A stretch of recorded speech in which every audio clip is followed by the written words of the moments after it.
भीम सैनिकों, जब संसद में बैठे हुए लोग हमारे भगवान, हमारे मसीहा बाबा साहब डॉक्टर भीमराव अंबेडकर जी का अपमान करने लगे तो सड़क पर अपनी ताकत का लोहा मनवाने के लिए तैयार रहना चाहिए।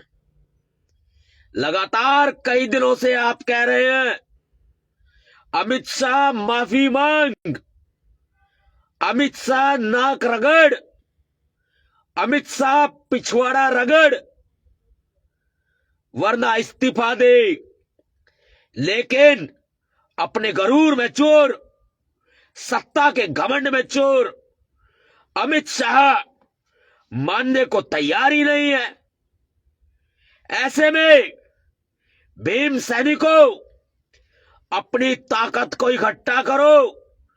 पूरी एकता के साथ आने वाले 25 दिसंबर 2024 को मनुस्मृति दैन दिवस के दिन अमित शाह का फोटो भी दान करो।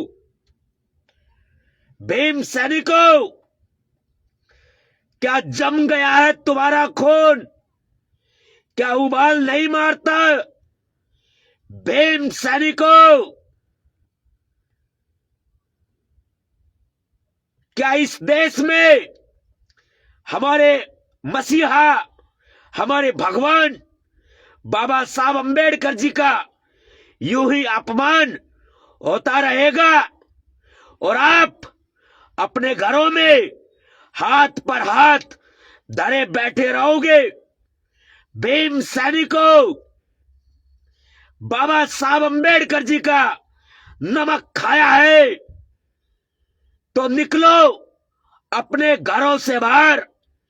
एक दिन के लिए संपूर्ण भारत के चप्पे चप्पे पर, पूरे भारत के प्रत्येक प्रदेश के प्रत्येक जिले में मनुस्मृति के साथ अमित शाह के पुतले का भी दान करो।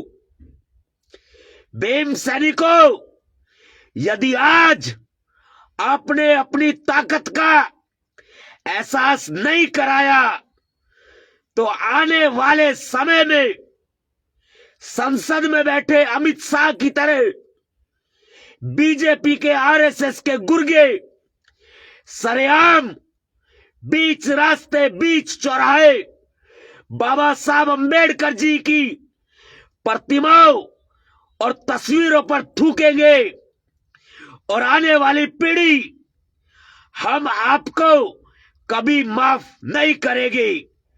भीम सैनिकों, क्या चूड़ियां पहन रखी है? नहीं, यह हाथ चूड़ियां पहनने के लिए नहीं है। यह ध्यान रखना, यदि आज आपने अपनी ताकत का लोहा नहीं मनवाया तो आने वाले समय में हमारे लिए बहुत भयंकर समय आने वाला है। मैं 25 दिसंबर को मनुस्मृति दैन दिवस के दिन भारत बंद की घोषणा तो नहीं कर सकता, क्योंकि इस दिन क्रिसमस डे भी है और ईसाई भाइयों की भावनाओं को ध्यान में रखते हुए, उनके धर्म के सम्मान को ध्यान में रखते हुए हम 25 दिसंबर को भारत बंद नहीं करेंगे। लेकिन पूरे भारत के प्रत्येक प्रदेश के प्रत्येक जिले में मनुस्मृति के साथ अमित शाह के पुतले का दान किया जाएगा। भीम सैनिकों, उठो, निकलो अपने घरों से बाहर। ये मिट्टी तुम्हें पुकार रही है। बाबा साहब अंबेडकर जी का सम्मान, स्वाभिमान आज खतरे में है। यदि आज इस स्वाभिमान को, इस सम्मान को हम बचा नहीं पाए तो गुलामी के लिए तैयार रहना। क्रांतिकारी जय भीम जय भारत।